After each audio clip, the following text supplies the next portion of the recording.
Okay, good morning, everybody. My name is Lodewijk Pinaar. I'm the General Secretary of LabCo Employers Organization and an advocate with the Legal Practice Council. Today's meeting is a webinar and it relates to what we need to do with the COVID protocols. If you would like the PowerPoint or this recording, please do not hesitate to make contact and ask us. If you can see up top here, so today is our critical update on policies and procedures and COVID protocols.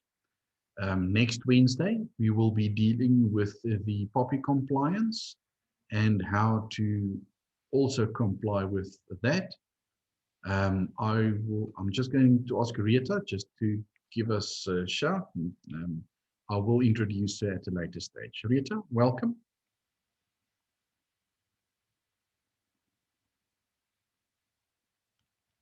Sorry, Rita, are you there? I can see her, but we'll deal with that at a later stage. Okay, so let's start with where we are in regards with health and safety. The first thing that we need to realize is that even though some people may feel pertaining to conspiracy theories, etc., regarding COVID, the fact of the matter is that we are under a state of emergency and we need to comply with this. I don't know who managed to watch the news last night, and I'm not going to name any names, but if you do look at that one person that ripped off the mask of the ENCA reporter, and the amount of trouble he is in, not only in regards to the crimen injuria, which I'm not going to touch on, but the fact that he wasn't wearing a mask in public. And then also the fact that when he appeared in front of the judge, he wouldn't, or the magistrate, he wouldn't put up on his mask either. And the big trouble that he is in. We must realize that in regards to not wearing a mask, these COVID guidelines also makes it a criminal offense if we do not comply with this. Remember, if you were to sign, and this is a bit of free advice, if you were to sign a acknowledgement, and if you were to transgress any COVID laws, and you decide to take the fine and sign an acknowledgement of debt, you will have a criminal record going forward. So first things first, do not, for a lack of a better word, sign any documentation that could land you with a permanent criminal record. They are very difficult to get rid of. So please contact us so we can provide proper legal advice in regards to that. So what I actually want to say is that the rules and compliance required from employers in regards to a safe working space is nothing to be scoffed at. You need to look into this, and they do fall within the sphere of criminal prosecution. So let's just start with so the Department of Health published these guidelines. Now, they, of course, published these guidelines after the country was put into lockdown, and we are still under a form of lockdown, and we are still under a protected environment. Now, the reason why we need to do that is these guidelines, or the clarification of these guidelines, the correction of high definition and risk, the difference between compulsory and voluntary sets of data that must be submitted, and templates for the different reporting structures. What makes this so complicated is the fact that you are, as the employer, getting quite a lot of information, once from the council, from the Department of Labor, from the Department of Health, and we need to comply with all of these. And the purpose is, of course, to ensure that we manage this pandemic, and in future, perhaps further pandemics. I had an interesting court case the other day where, and I don't know for the younger people around the table, the serious implications that HIV and AIDS had, and how people reacted and how they ostracized people that had those diseases, and how that was a very, very big thing. Remember, this falls in exactly the same category. You cannot willy-nilly go around and accuse people of being COVID positive or treat this as nothing. You will seriously end up in problems if we do not deal with this disease and the people that may have the disease in a dignified and legal manner. Okay, so how do we comply? And who do we comply to? Remember, Department of Health, the police force, health and safety, all of these are people that will be policing or could be policing your COVID policies. So there are two broad categories. I don't know how they decided on this, but there are companies with less than 50 employees and companies with more than 50 employees. If you have less than 50 employees, it's one set of rules. If you have more than 50 employees, it really kicks into high gear, but all people need to comply. So all employers with more than 50 employees and employees in mining operations, regardless of size, are required to submit detailed data. I'll get to that in terms of these guidelines. All employees, regardless of the number, also need to comply. And what is it that we need to submit? And this is a challenge. And of course, the reason why we are having this webinar, they, as in the different departments, do not give out a one single set. You have got to comply with all of them. So these are the basics. You need to submit your vulnerable worker data, your daily symptom screening data. Again, there's a difference between less than 50 and more than 50. Your COVID-19 testing data, your high exposure or risk in the workplace, and post-infection outcome and return to work data. So these are the broad lines that they are looking at that we must submit. Do I need a policy? The answer is yes. So the first thing that will happen is that, or that could happen, is that whether there be an infection at work or whether it's a random screening or a random test, when Department of Labor walks in, and I presume they will be the first ones to touch on this. It could also be the police force, and it can also be a party that complains, and it can also be the compensation commissioner. So any of these policing fraternities could end up at your workplace, and the first thing they are going to ask for is, give me your policy and the file where you are keeping the data. If you cannot reach out and pull that from your filing cabinet and give it to them, your trouble has already started. Remember, this came into play in November of last year. So, and I'm not suggesting any backdating. I think if you did not comply until now, but you should have a policy with all the supplementary documents for November, December, January, and starting with February. So we are already behind if we did not comply. Mute.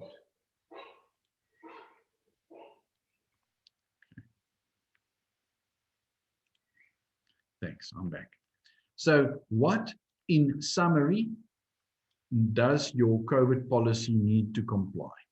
It is, of course, an explanation of what COVID is. So there's an introduction, the application of this policy, the employer's responsibilities must be listed, your health and safety committee and your health and safety reps, what are their responsibilities, the controlling of exposure, illness in the workplace, compensation, for the disease, verification of information, and consequences of breach. That would now be if your employees were to breach this policy or if you were to breach this policy. This must all be contained within this policy.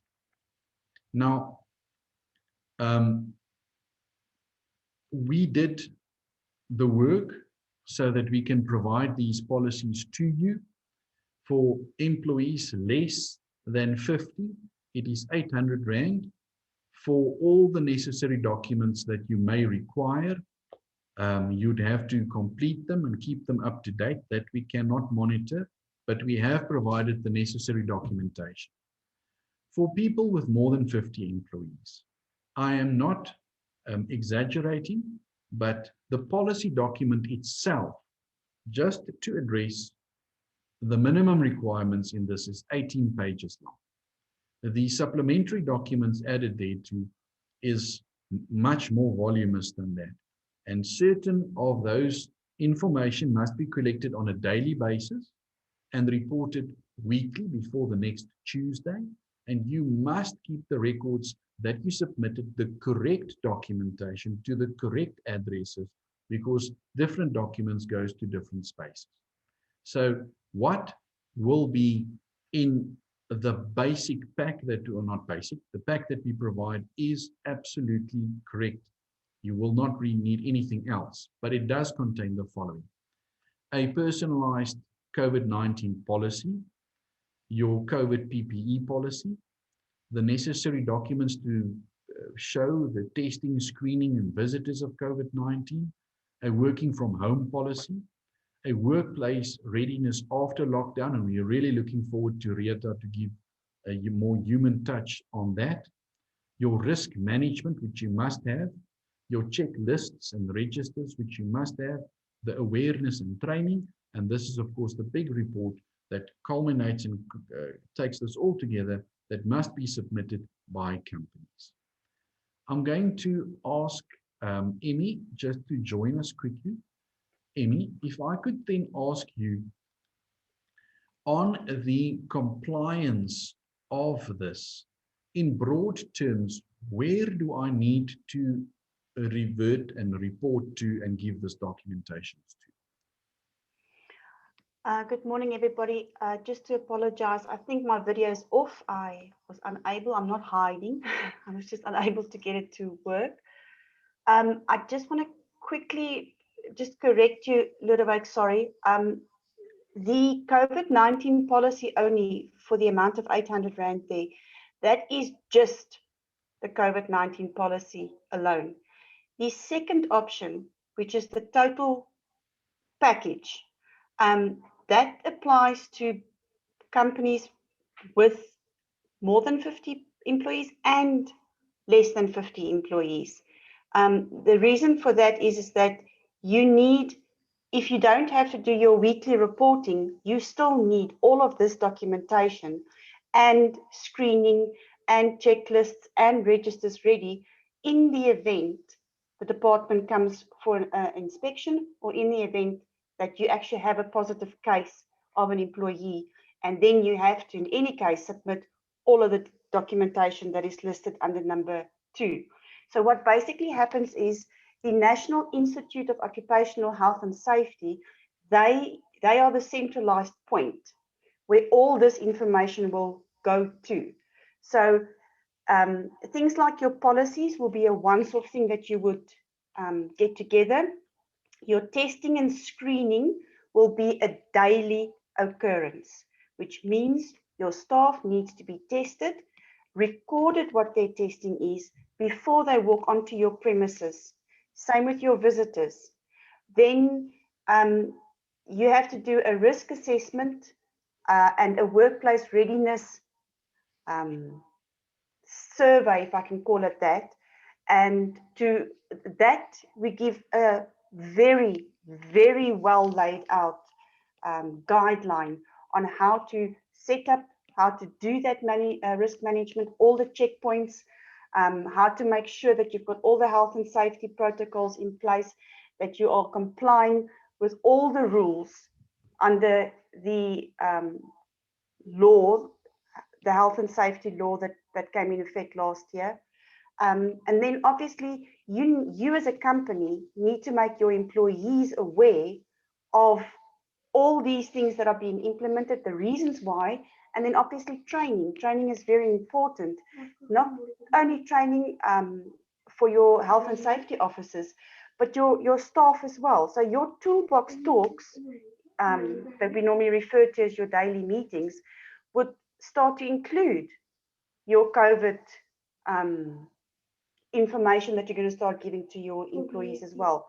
So, like I said before, the entire reporting is done to the National Institute of Occupational Health and Safety, and you cannot create your own form. They have done the forms already, so you will, in this pack under number 2, you will get all of those forms. And then depending on what your criteria is, more or less than 50, you will then either, as per needed, supply those documents, those templates that we give you completed and ready to go, or on a weekly basis. Thank you. I appreciate your input in that regard. I actually didn't realize that. Okay, that brings us to the payment.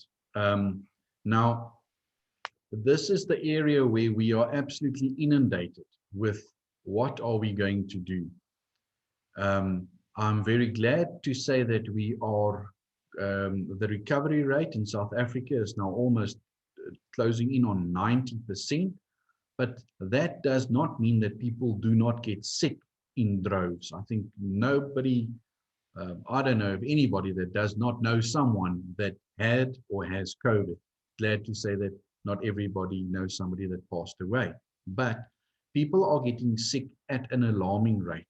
And if you have a workforce of 100 employees, well, it's even more so if you've got a small workforce, and people start taking sick leave, and this is not a normal cold, it is 7 days and 10 days and this, and you times that by your workforce, you will end up in a serious deficit in regards to not only production, but also what you pay out in terms of sick leave. So, payment for self-isolation. Now, if you get COVID at the workplace, I'm going to start with number 4. If you get COVID at the workplace, a colleague infected you and you got it at the workplace, it is an injury on duty, an IOD.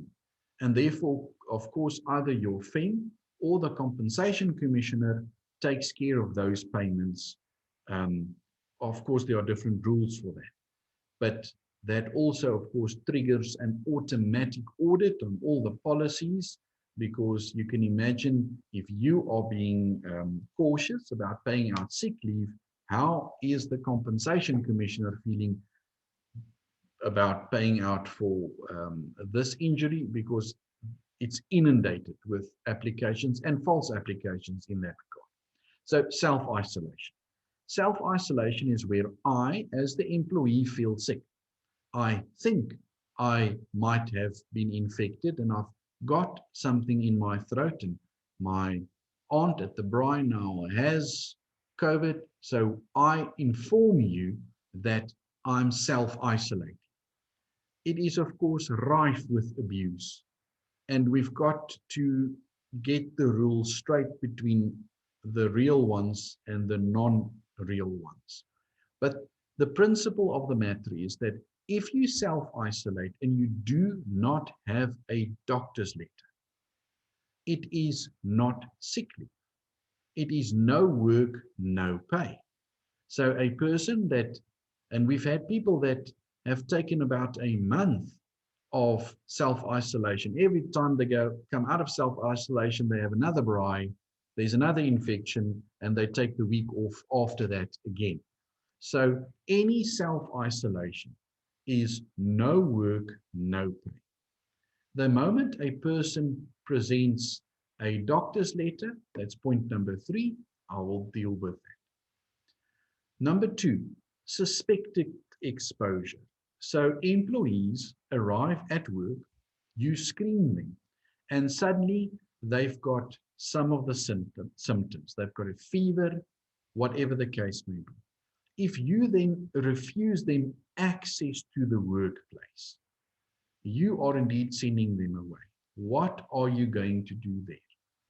If, and unfortunately, you start sending people away and there is absolutely, I'm saying absolutely no payment, then employees unfortunately will find a way around your screening process because it is costing them money for the screening process, and that's not what you want. On the other hand, you do not want people that are sick coming into the workplace and therefore causing an infection. So what is the right balance between this? The principle still remains that without a doctor's letter, you cannot qualify for sick leave. And self-isolation is no work, no pay. So I would suggest that you strike a balance between the two. And where you send people away, you will either send them away on a 7-day, and remember the self-isolation is 7 days. So, of course, taking into account Saturdays and Sundays. So either you will send them away and say, come back within 7 days, or you are going to send them for a COVID test. That'll take presumably and hopefully 48 hours for that test to come back. How are we going to deal with that? I would suggest that you either pay for the day that you did send them away, or that you pay for the COVID test once they bring the invoice to you. So you can see the invoice, and then they've got a certificate that says positive or not positive, and that you consider refunding the employee for that test. I would be cautious to say that you will be paying for the test. You don't know where they are going for that test. And now it comes, how are you going to get the money to the employee for them to go for the test? And that becomes a bit of a tricky situation. So I would rather say, I'm sending you away. You're not allowed on the workplace until you can present me a negative result, and then I will refund you for that test. If it takes you 2 weeks to go and get the test, I'm not going to pay for the 2 weeks. I'm going to pay for the refunding of the test. And then, as I said, perhaps the day on which you sent them away. Presumably, you do the screening early in the mornings, so that means that that person does have the rest of the day to at least go and get the screening tests done. I will address, and I can see the questions at the bottom, we will address practical concerns later. Now you've got number 3, a positive COVID diagnosis. Now either the person felt ill over the weekend, went in on the Monday, got their positive COVID diagnosis, or you did the pre-screening, you saw that there was something wrong, you sent them for the test, and now it is a positive COVID. None of these happened at the place of work. So that would be a normal sick leave.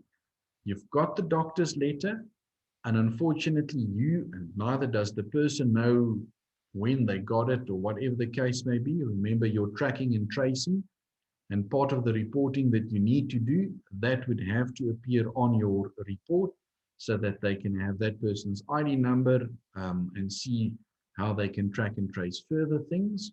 But it will be sick leave. So from the date of the doctor's letter or the positive diagnosis, that person has 7 days. So count the 7 days, and I would immediately inform them you cannot come back to work, but you must report back at work on day number 8 after your, you don't need a second test, a negative test to return to work. Of course, if they still have a fever, your normal screening will supplement that, but you can allow them back at work after that period. And here comes in, I'll talk about the payment first and then how to deal with them in a dignified manner. So it's 7 days, of which presumably only 5 will be working days.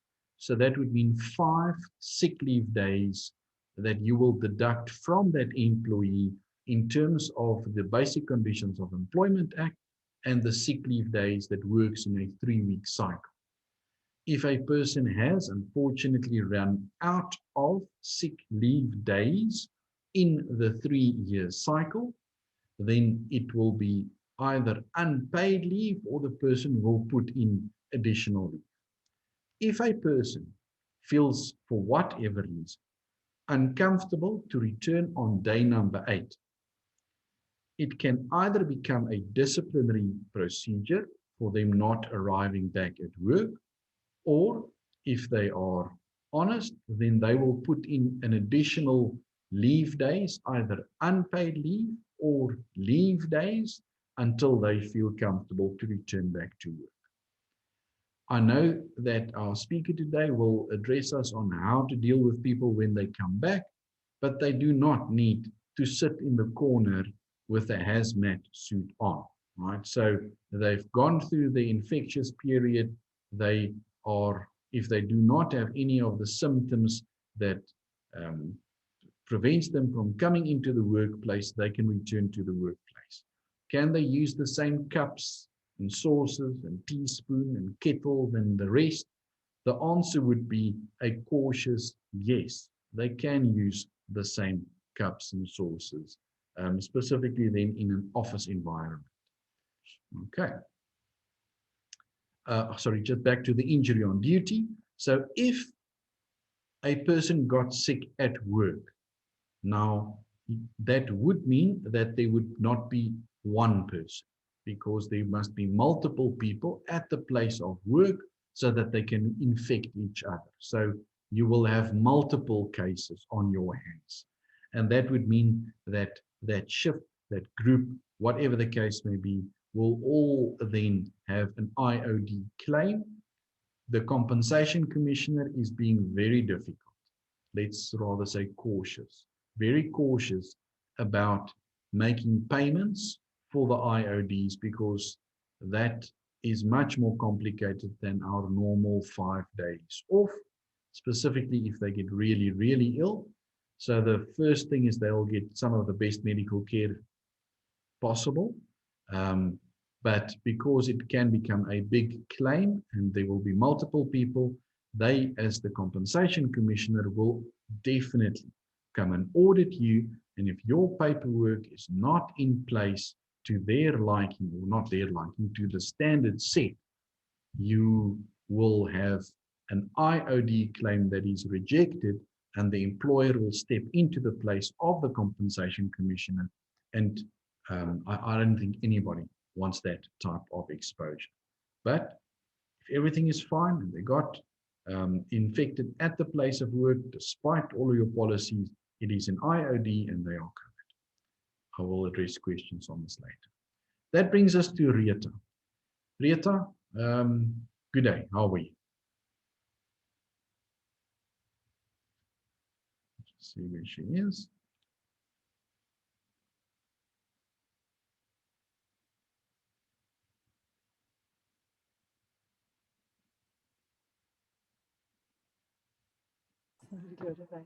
There we go. Well, thank you. How are you?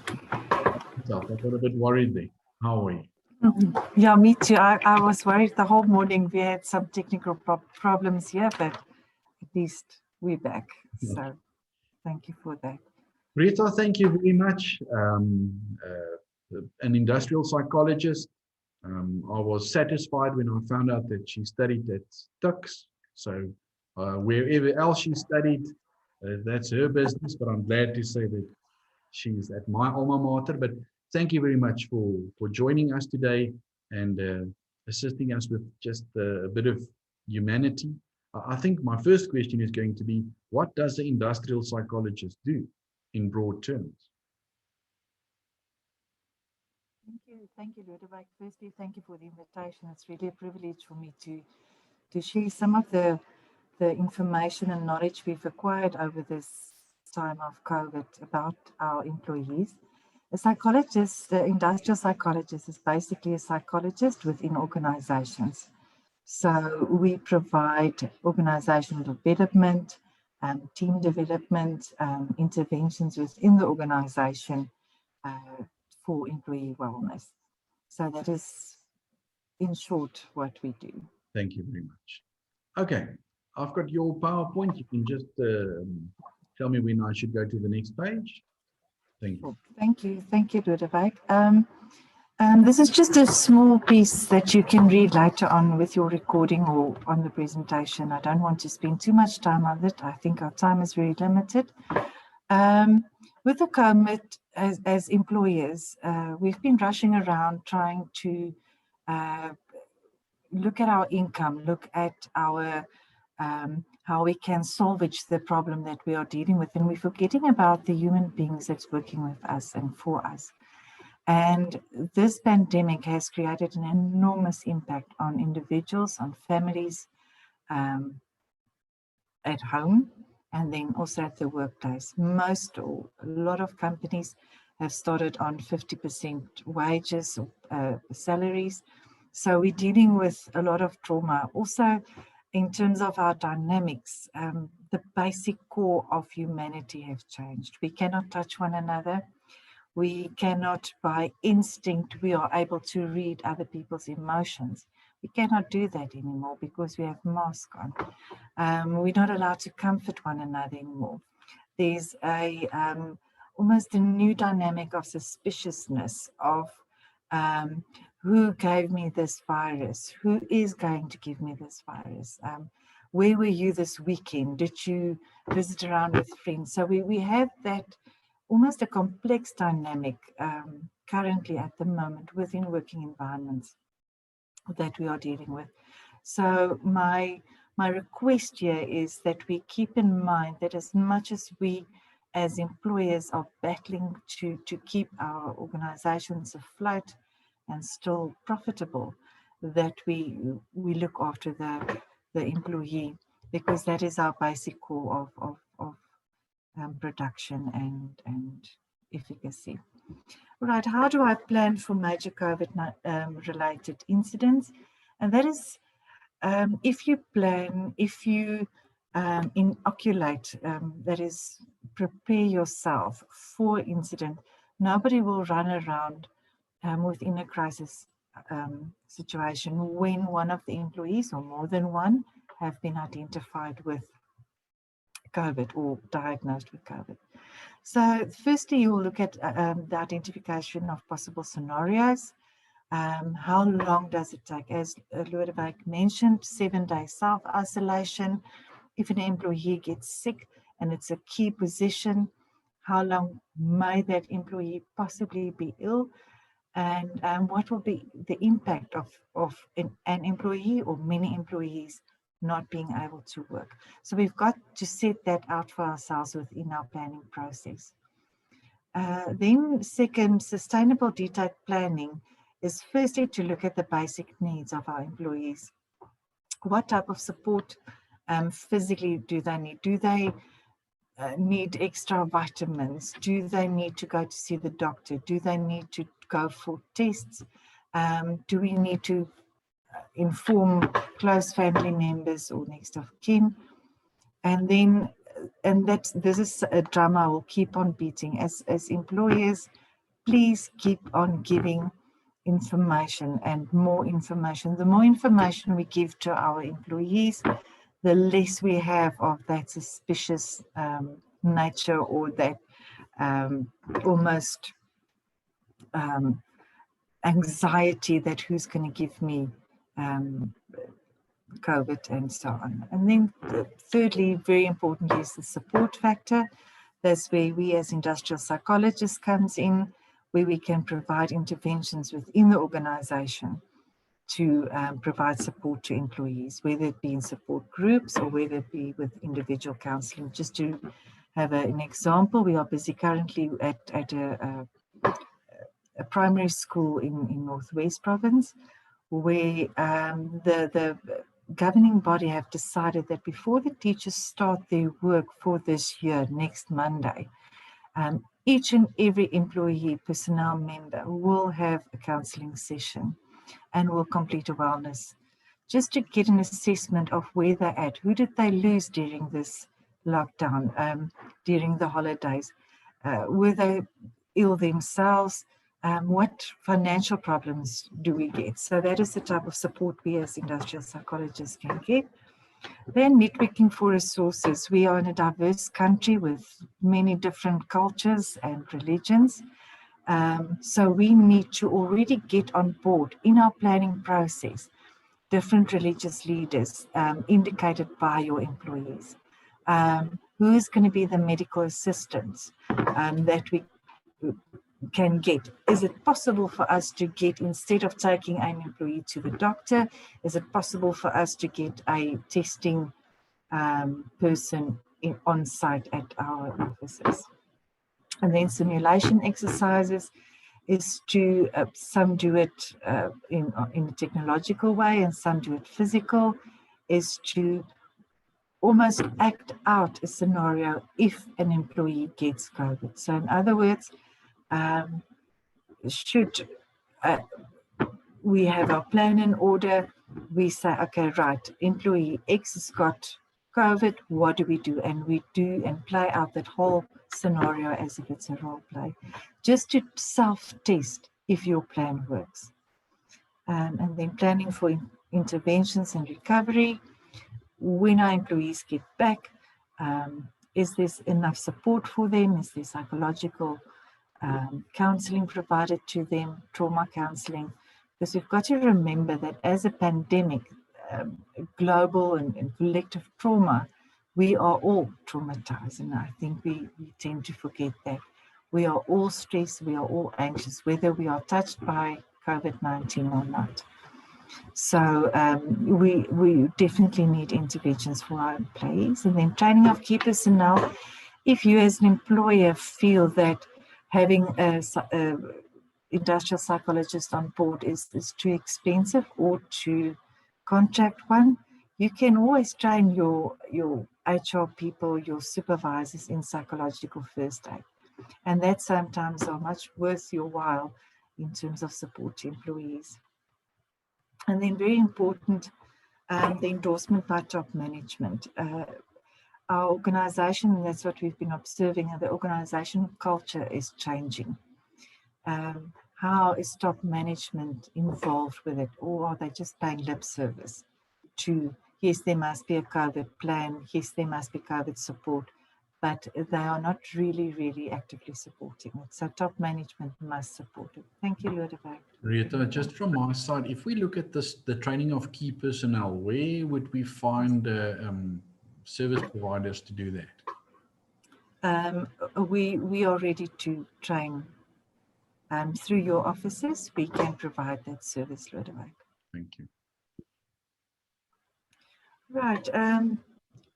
We just touched on it that with this COVID-19 pandemic, we are experiencing collective trauma, and we have specific psychological reactions to that event as a whole of society. It's not just an individual. I've been through a hijacking. My employee lost a parent or a life partner. It is now a collective event where everybody is touched in a direct or indirect way within the pandemic. So we all react differently, and we yourselves might feel, sometimes you feel anxious, sometimes you feel stressed, although there's no really reason for that. And that is basically due to the collective trauma and the emotions in our society. Social media is not doing us a favor in terms of that anxiety at the moment, in terms of conspiracy theories and all that other nonsense. Okay. Collective trauma is a disastrous event. If we look at previous disasters, 9/11, within South Africa, Laingsburg, there are so many disastrous events that impact that community. in this instance, it impacts the whole world. So everybody has been impacted in a more or less way. So collective trauma is thus collective memory, and it culminates in a system of meaning that allows groups to redefine who they are and where they are going. If you have been operational for some time now, you would have noticed that your organizational climate or your organizational culture might have changed due to this pandemic. We are differing on, is this a real pandemic? Some people claim it's a seasonal flu. Other people claim that it's a conspiracy theory and that governments are trying to control us. And people have integral opposing views regarding this illness. Some people are very anxious, and we as employers need to manage that. And again, by providing as much correct, accurate, scientific information as possible. Thank you, Rudabeh. Collective trauma changed the way people perceive the world and understand their relationship with their global sense of meaning, and they develop into a post-traumatic world view that is characterized by extreme vigilance and compulsive attention to threats and inattentional blindness to positive cues.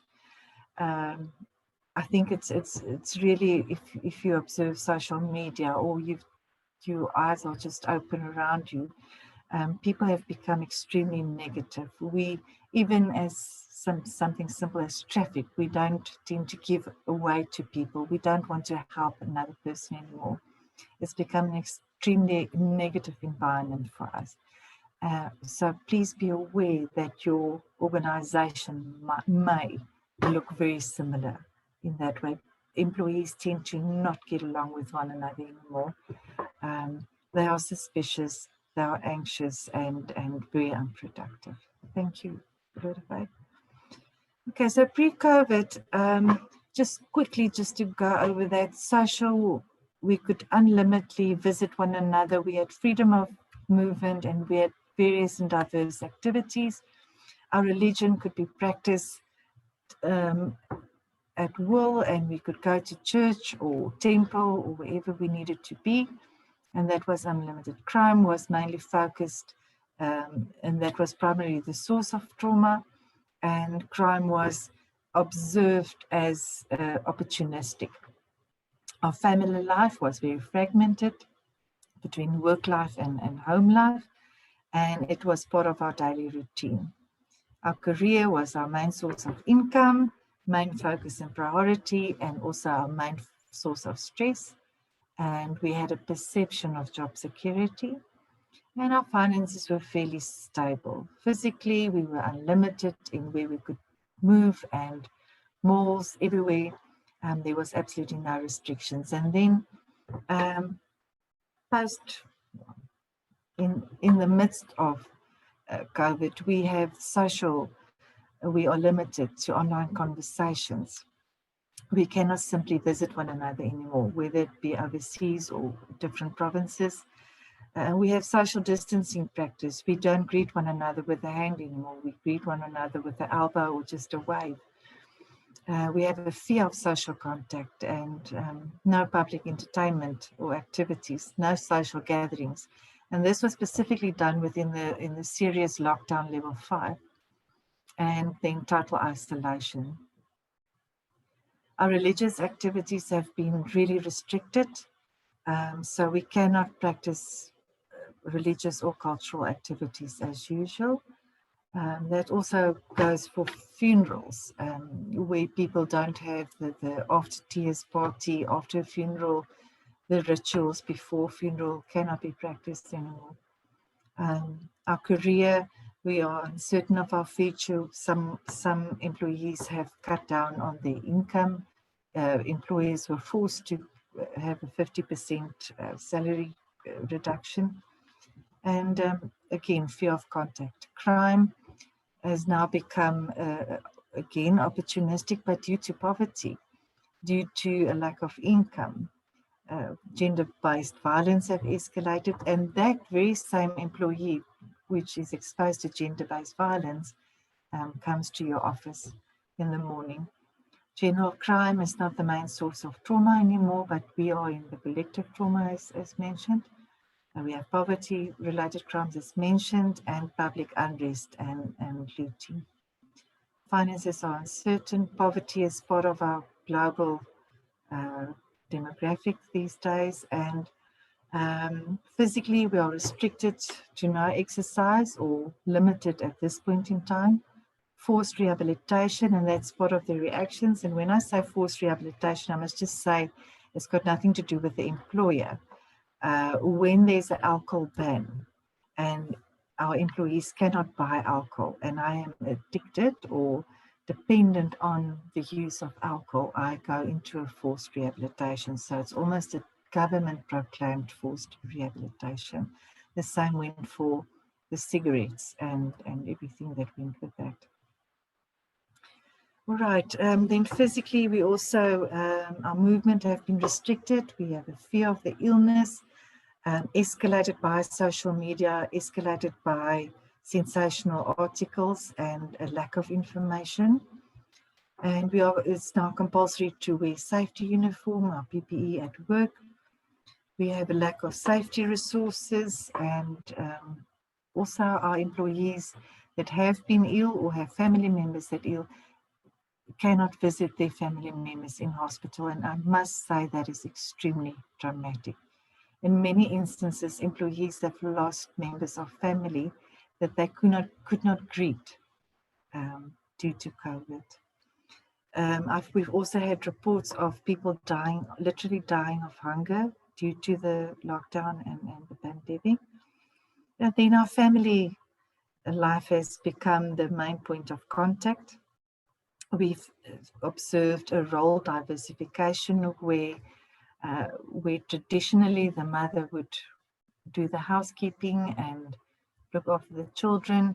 It might have changed now where she's doing the work and the father's doing the looking after the children and housekeeping. So there's a role diversification. Also separation, families that traveled and could not return back home. And then our family has become our main focus and priority. Also dealing with children in school, our employees have an additional dynamic working there. Quickly going over that, we experience our trauma reactions due to this global pandemic, and it's very unique on a physical level, emotional, cognitive, behavioral, and then cultural. We have experienced psychosomatic symptoms or observed psychosomatic symptoms in individuals.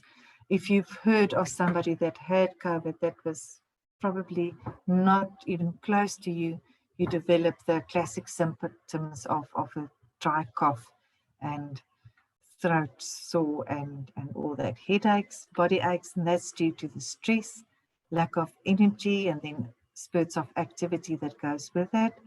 Sexual over and underactivity and sleeping patterns. You know, emotions, people have breakdowns, they fall into depression phases, not the clinical depression we have, anxiety, helplessness, hopelessness, anger, resentment, guilt, frustration, and boredom. And then on a cognitive level, and here especially in the working environment, it will impact the organization, a lack of concentration. So where your employees work with heavy machinery, needs to do detailed work, that is going to be a problem. Negativity, negative thoughts, forgetfulness, creativity, all of a sudden in a different level that they usually perform in, cynical thought, and then problematic decision making. People that used to be able to make fast decisions, solve problems, seem to not have the ability anymore. And then suspicious of family and friends.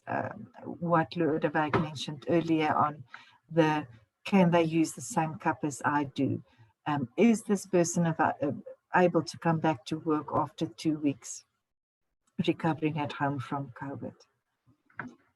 Then on behavioral, we have a vulnerability As human beings, we feel vulnerable, again mentioning the forced rehab, the restricted moving, binge eating, loss of self-esteem and value. We've observed that many human beings have now started to question their abilities and who am I? Also, a certain existential search for meaning and purpose in life, loss of interest in work and hobbies. And then, as mentioned, our cultural aspects, teaching and traditions are lacking now. We are removed from one another. We don't see family members as often as we should. We have a symbolic system of meaning is also lost now within this time. It's now almost a year, and certain traditions and symbols get carried over from generation to generation. We have a fostering of collective self that is transgenerational, that is basically the identity of who I am within the family and in the community gets transferred from generation to generation. And then also on the historic collective self and group creation. And then also people have a profound sense of meaning, almost as I mentioned before, a search for meaning, a search for purpose. People would have normal day-to-day works and have started doing a lot of volunteer work, a lot of classic charity work, and that seemed to feed them with purpose. And then the epicenter of group identity and understanding of social environment is not necessarily there anymore. And then nationalism and spiritualism have grown a lot within this time as well, as observed. Thank you, Ludovic. All right, just a few questions to leave you with. Is the organization ready for the danger gap? Yes, it is dangerous for employees to go to work due to the exposure of other individuals. Is the organization ready that employees feel safe and are safe? There is a difference. The organization has to identify unique moments that makes employees vulnerable. That it goes into your contingency planning, where I move past a colleague in the passage that I feel vulnerable. When we go to the restrooms or the ablution block, do we feel vulnerable, and how can the employer mitigate that circumstances? For the employer, it's not merely following checklists. It's always to remember that you have human beings that works for you, and it directly relates to your productivity and customer satisfaction. Is the organization ready to influence perception with reality? Is the perception that it's dangerous and the reality of it is safe? Anxious employees do not work, and anxious customers and clients do not buy. Thank you, Ludovic. All right, just quickly, the integration is to look at the environment. Is it safe? Is it predictable, routine, physical? To look at the physical needs of the employee, the distancing, the PPE that's required, and again, information. Our organizational culture will change. How will you as employers change that organizational culture to the positive? Our interventions is psychosocial training. Firstly, again, to provide information similar to this, give information on what we are going through, to have support groups and individual trauma and general counseling. Again, a lot of our employees have lost family members in this time and experience a deep sense of stress and loss. Then information and communication, to have an implementation strategy of that communication and information, and regular communication to employees, whether it's informal or formal, on your website, on your WhatsApp groups with supervisors, or per email, or organizational letters, anything. All right, as long as it's it. Thank you, Ludovic. Thank you very much. That was very informative, and I'm looking for positive cues in there. I think the positive cue would be that we can manage this, and we will get through this with our staff intact. Okay, definitely so. Sorry, Rita. Sorry, definitely so, Ludovic. I think many employees feel that they don't have the psychological knowledge, or they're not geared psychologically, and they don't have all the foundational knowledge. And I think as long as you treat all employees with dignity, respect, you'll go a very far way. Thank you very much. Right, so I'm going to the chat bar. On email, we did receive quite a few others, but we have a total workforce of 50. However, they spread on 3 different sites, based in 3 different towns with minimal interaction. Do we fall under the 50 criteria and requirements? The answer to that would be, and I would have to really go and look, but I think they don't differentiate between workplace. They just say more than 50 employees or less than 50 employees. Emmy, have you got any more insight into that for us? Yes, you are correct. They do not differentiate between the sites. It's got to do about the amount of employees that you have. So whether you are based on 15 sites, it comes down, if you have more than 50 employees, you have to do the big reporting, which is the once a week reporting. Okay. Emmy, questions from your side? Questions I've had in the last couple of weeks was, first of all, obviously, when did this start? This was enforced, if I can call it, I don't know if it's the right word, November last year. And we were all a little bit laxy-daisy about it, but they have now seriously started clamping down, as in there is currently 2,000 inspectors. And there's also even a list of the names of the inspectors with their email addresses and telephone numbers on the Department of Health's website and the Department of Labour's website. I have to just remind people that a lot of times you think 2,000 inspectors, there's thousands of companies, how are they going to get around? The problem we are sitting with is whistleblowers. So it is your own staff members that will go and report you and say, we don't get screened when we come in. We don't have the necessary PPE. You know, we don't know of a policy, there hasn't been a meeting. So just don't be too relaxed in thinking, the inspector is never going to get to me. Watch out. Keep your enemies close, and at the moment, it's better to have your enemy very close to you and not get into trouble. So November last year, this came in effect. Most of us did not really even give it a second thought or a look. However, from January, 2,000 inspectors, they are out there, and the majority of the reports are coming because of own employees complaining to the Department of Health or to the Department of Labour. And you need to just at least start with the basics. What will happen is, if let's say there is a complaint, Labour Department rocks up at your place, you will say to them, here's my policy. I am aware I have started doing X, Y, and Z. Like with a normal Labour inspection, they will then give you a certificate to comply, a compliance order, if I can call it that, and you will have a certain time frame in which to do everything. They will come back and they will check you again.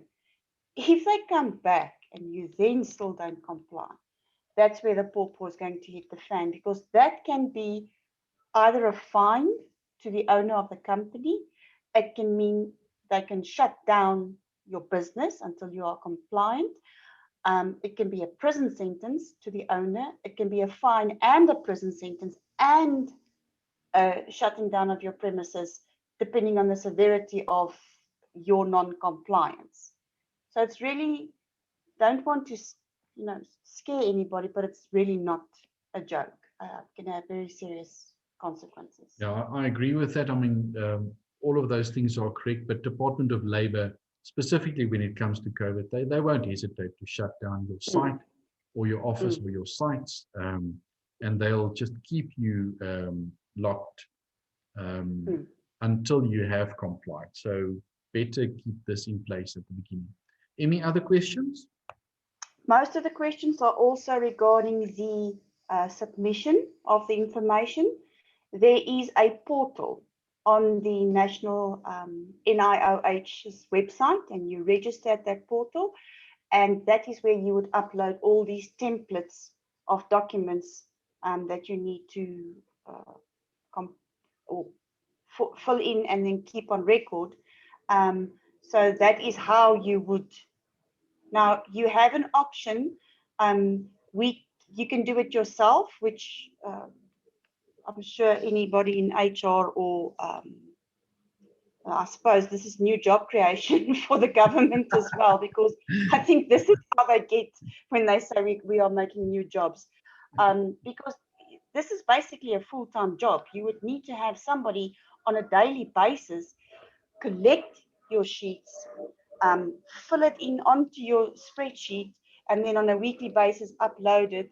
Make sure your checklists for your PPE is correct. Make sure that your meetings are being held by your health and safety. So I suppose this is new job creation, and I suppose one day we will have a name for this person that's going to be doing this. But at this point in time, I'm going to assume most companies will have their administrators or their HR personnel doing it as part of their job function. You can ask Labco to assist and refer you to a company that can do the submissions for you. Obviously, that will be at a fee. If you need any information like that and you don't have the facilities to do it yourself, please contact our office. I will gladly refer you to the right people. We can get in contact with them and they can give you a quotation. There's also the option to have an outsourced company physically come in and do all of your assessments and your policies and so forth. But again, like I said, that will be at a fee. So anybody that needs further assistance, questions, either email admin@leolaw.co.za or email info@leolaw.co.za. You can contact me at the office as well. The telephone number is on the screen there, and we will try and assist as far as possible. We are all learning as we go at the moment. So none of us have, I think, the right answers at the moment. It feels to me at the moment like we did last year this time when they announced that we were going to go into lockdown, and all of a sudden our worlds got turned upside down. Now they're turning our worlds upside down with new legislations with health and safety, new legislations with POPI, and we are all learning as we go. So this is an ever-evolving situation, and please, any information given is guidelines. It's not set in stone, and it can change. Like we saw last year, I think this is the 4th version of this guideline that came out in November. So there will be changes as maybe we get a 3rd wave, or maybe it all disappears. I don't know. But we will keep you updated. We are trying to keep our finger on the pulse here. Thank you very much. So I think we unfortunately need to cut it short to stay within our timeframes. I know that there are lots of questions regarding how should I do payment and what payment should be made and how do I pay my employees. So please, we are here. Give us a call. We've dealt with all the questions. We've got the answers, and we'll make sure that you get a copy of this PowerPoint. And if you need a copy of the recording, please do so. Ask for it. Thank you very much, Rita. Again, thank you for your assistance. Thank you, Emmy, and have a good day and be safe. Thank you. Bye.